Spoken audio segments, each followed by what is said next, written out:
Let's talk about Jared Goff and the Detroit Lions, because the Detroit Lions went out there. They paid Jared Goff. He's one of the highest paid quarterbacks in the NFL. They paid Penei Sewell and Amon-Ra St. Brown as well. Now the biggest question is this. Is it enough to get them over the hump, and can they win a Super Bowl coming out of the NFC? And I do believe so. This is a team this season that dealt with a lot of problems on the defensive end, but yet they still made it to the NFL playoffs. They won their division for the first time in over many decades. And not only just that, they went to an NFC championship game and they lost by 3 points to the San Francisco 49ers. With the moves that they've made in the NFL draft and in free agency, I believe that they would be one of the best teams in the NFC. And it starts with this: continuity and familiarity. They're bringing back every single coach that they had in last year's race. You're bringing back Ben Johnson, one of the best offensive coordinators in the NFL. You're bringing back Aaron Glenn as well. And Aaron Glenn is a very good defensive mind. I think that he can go out there and he's going to help develop guys like Brian Branch and guys like Jack Campbell to that next level.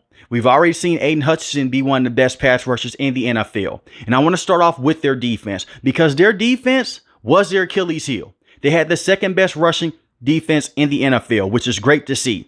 But that passing defense was ranked 23rd in the NFL. That's not going to get it done against some of the best teams in this conference, because you had the Dallas Cowboys, you had the Philadelphia Eagles, and the San Francisco 49ers as well. And for certain games, their secondary did look very good, but overall, they'll give up a lot of big plays. So in the first round, they selected Terrion Arnold, a very good press man corner out of Alabama. This is a kid that can go out there. He can be your number one corner immediately. I will say this about rookie players. You do not want to count on them early on. But the Detroit Lions did that last season. They counted on guys like Jahmyr Gibbs. They counted on guys like Sam Laporta. They've counted on guys like Aiden Hutchinson when he was a rookie as well, and they performed to the next level. I believe that Terrion Arnold has the ability to go out there and possibly be a defensive rookie of the year. He is going to fit this system like a glove, because they already have a top front seven. And usually what happens when your front seven can get home, it gives the quarterback less time in the pocket, so your secondary doesn't have to hold up as long. This is a kid that is great with any immediate routes and deep routes as well. He'll give up some big plays here and there, just like every cornerback will, because the NFL is just so stacked at the wide receiver position. But they just need a guy that can be solid from week to week and can be consistent. I believe that he can be that for them. This is not a Jeff Okudah situation. This kid is more talented at the line of scrimmage at putting his hands on wide receivers than Jeff Okudah was coming out a couple of years ago, because he was a complete bust with the Detroit Lions. Now, not only did they select Terrion Arnold in the first round, they also went out there and they selected Ennis, a very good cornerback out of Missouri. Basically has the same type of playing style as Terrion Arnold. But this is a guy that's going to go out there and cover the deep ball very well. I like the cornerback tandem that they have. They're just rookies and they're very young.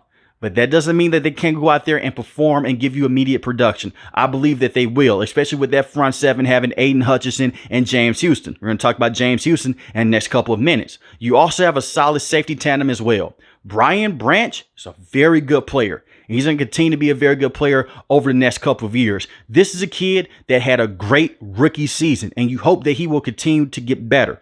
His rookie season, he had 3 interceptions, 13 pass deflections, and 1 forced fumble. One of those interceptions went for a pick 6. That was the week 1 game against the Kansas City Chiefs, and that was basically the game that set the tone for the rest of the season. The Detroit Lions went out there and they punched the Kansas City Chiefs in their mouth at their home when they were raising up their Super Bowl banner, which is crazy to think about, that was just almost a year ago. And many people will say this: they didn't have Travis Kelce. That is true. And they could not catch footballs in that game for the Kansas City Chiefs. But we've seen the Lions in the past. Usually they will choke that game. With the coaching staff that they have right now, they capitalize on every single mistake. And that is something that the Detroit Lions have been very good at since Dan Campbell has become the head coach. Kirby Joseph is a very solid safety as well. I have no complaints for him.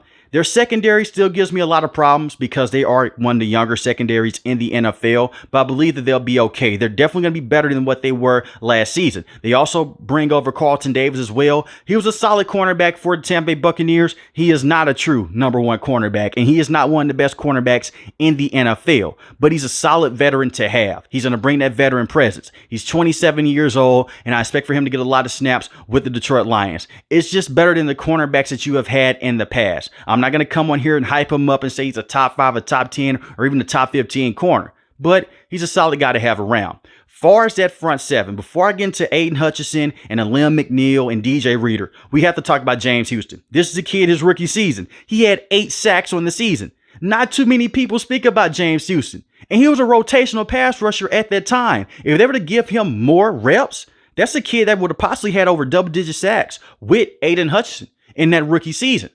But it didn't work out that way.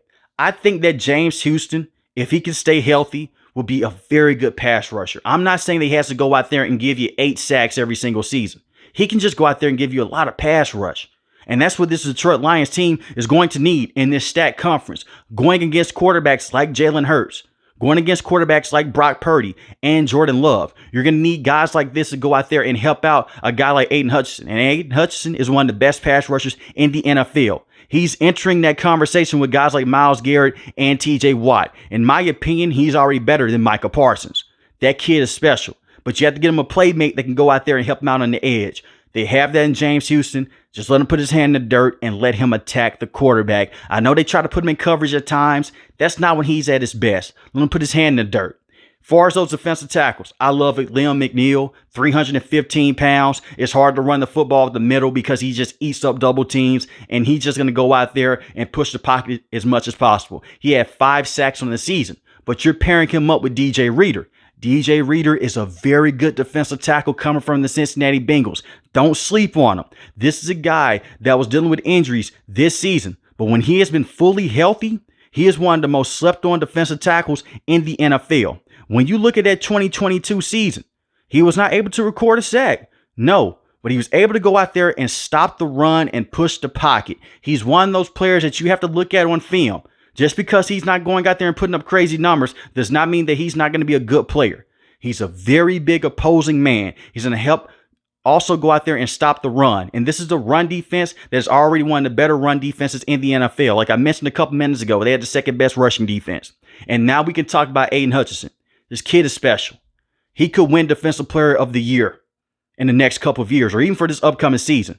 That is how talented he is. He is phenomenal. 11.5 sacks on the season, 3 forced fumbles, 1 interception. He is phenomenal. He makes this defense go. As long as they have him, it is going to be hell to go against the Detroit Lions defense because he's able to get into your face. He's able to flip back into coverage. He's able to jam up tight ends at the line of scrimmage. They have found their franchise pass rusher for the next decade plus.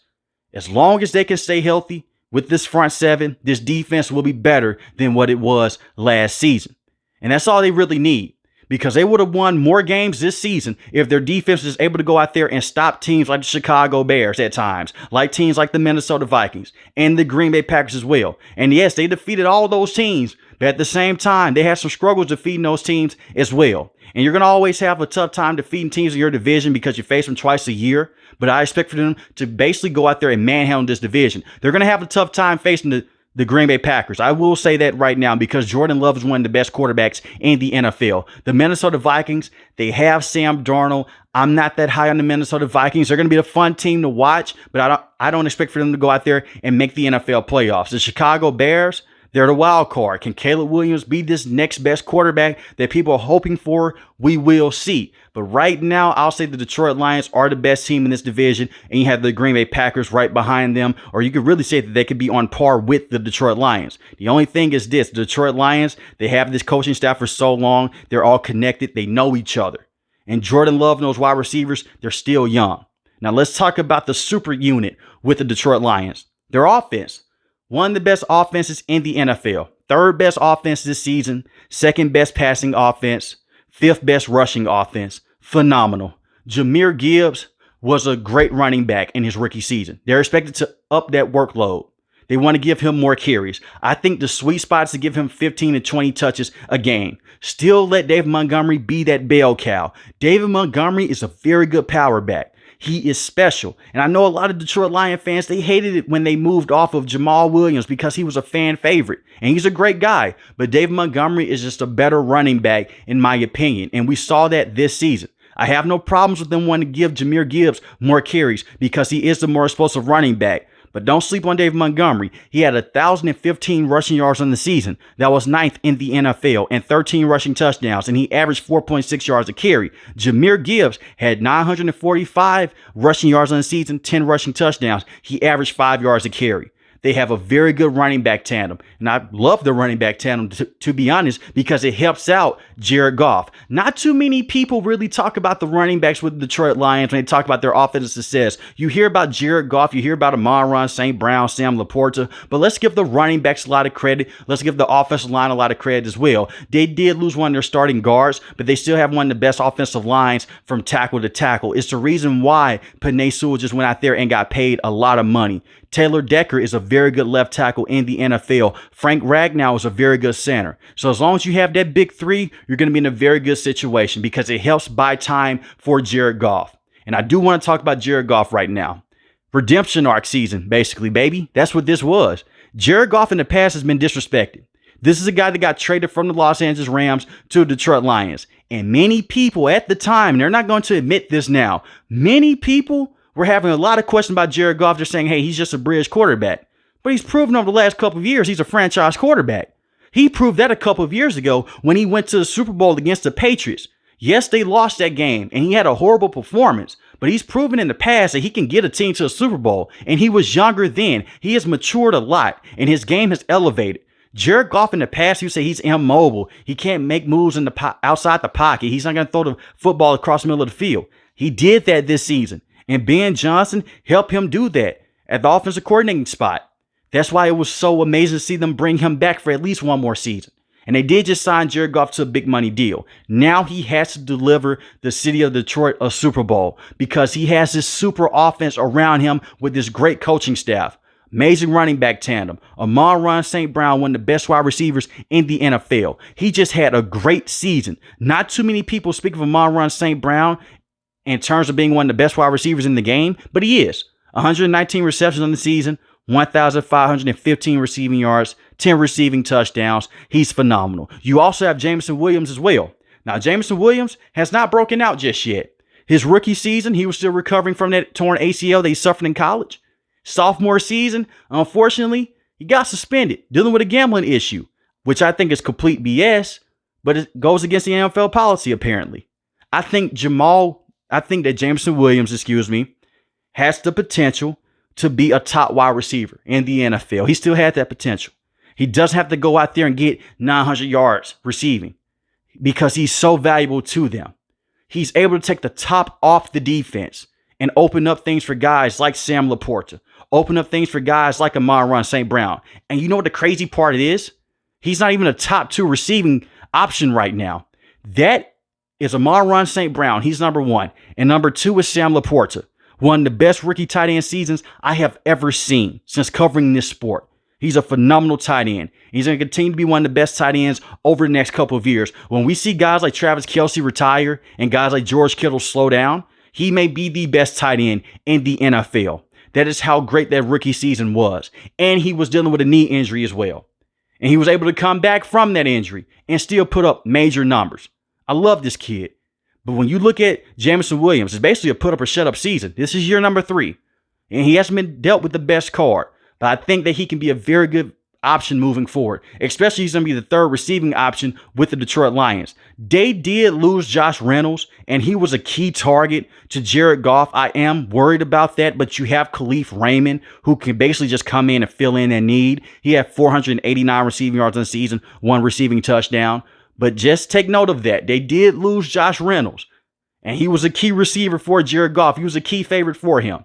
And I also expect for him to do this as well. They're going to use Jahmyr Gibbs more so as a receiving back for this upcoming season because they put him inside the slot and they motioned him around in the backfield when they had David Montgomery as the main running back in the backfield. So don't be surprised they have a set to where Jahmyr Gibbs is a slot wide receiver and you have Amon-Ra St. Brown on the outside. They may just do a bunch of weird things with their offense.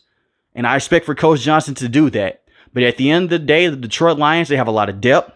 They have a lot of good players. You have the star quarterback. You have the very good head coach. You have the very good running back tandem. They have everything that it takes to win a Super Bowl. And I will say this about the Detroit Lions. They got screwed this season by the Dallas Cowboys. The Dallas Cowboys screwed a lot of teams this season because the referees love giving the Dallas Cowboys a lot of plays and giving them a lot of flags when you go down there and play in Arlington, Texas. See, they screwed the Seattle Seahawks, but I'm very sure that a lot of Detroit Lion fans know what I'm talking about here. They went for 2, they converted the play, and the referee is saying, hey, he didn't check in. You can obviously see the tackle check in to the referee. They took the 2-point conversion away. Now, Dan Campbell should have went out there and kicked the field goal, kicked the extra point. Instead, he didn't do that. He wanted to be aggressive over and over again. Ultimately, they would lose that game against the Detroit Lions. The Detroit Lions would lose that game against the Dallas Cowboys. I will say this. On one end, they got screwed. On the other end, Dan Campbell at times is too aggressive for my liking. And I love Dan Campbell. He has been great since he's become the head coach with the Detroit Lions. But sometimes you just need to give it up and say, you know what? I trust my defense. I trust them to get my football back to the offense, and we could possibly win the game. Let's go into overtime. Instead, he didn't want to do that. He continued to go for 2. And we've seen this in the past. He'll go for it when he doesn't get it. A lot of people are upset. When he gets it, he looks like a genius. He's one of those big risk coaches. I don't have a problem with that when it works into your favor and when you're up by a substantial amount of points. But when it's a close game, just play it safe. You'll be in a better situation. Trust me, because you won't have to deal with that headache that the Detroit Lion fans had to deal with many months ago against the Dallas Cowboys. But with that being said, I still love the coaching style of Dan Campbell because when he goes for it and he gets it, he looks like a genius. But let me know in the comment section below, how do you guys feel about the Detroit Lions, and do they have the best chance coming out of the NFC to win the Super Bowl? I would say this right here. They're better than the Dallas Cowboys. The Philadelphia Eagles, they're a very talented team. They're bringing over 2 brand new coordinators, an offensive coordinator and a defensive coordinator. We'll see if that can work out. The San Francisco 49ers, they're going to be a super juggernaut over the next couple of years, no matter what. That team is great. They're great with coaching as well. But the Detroit Lions, lost to them by 3 points. If a couple plays go their way, maybe in a better situation. Then he also had the play to where the ball bounced off the defender's face mask, and Brandon Ayuk gets a big play out of that. So it's one of those situations as well. So I would say the San Francisco 49ers and the Packers are probably the biggest thorn in the Detroit Lions side, but at the same time, they can beat those teams. But just let me know in the comment section below, how do you guys feel about Detroit Lions? If you're new to the channel, hit the subscribe button. If you like the video, hit the like button. Most importantly, want each and every last one of you guys stay safe, stay positive. Thanks for watching the video, guys. God bless. Peace.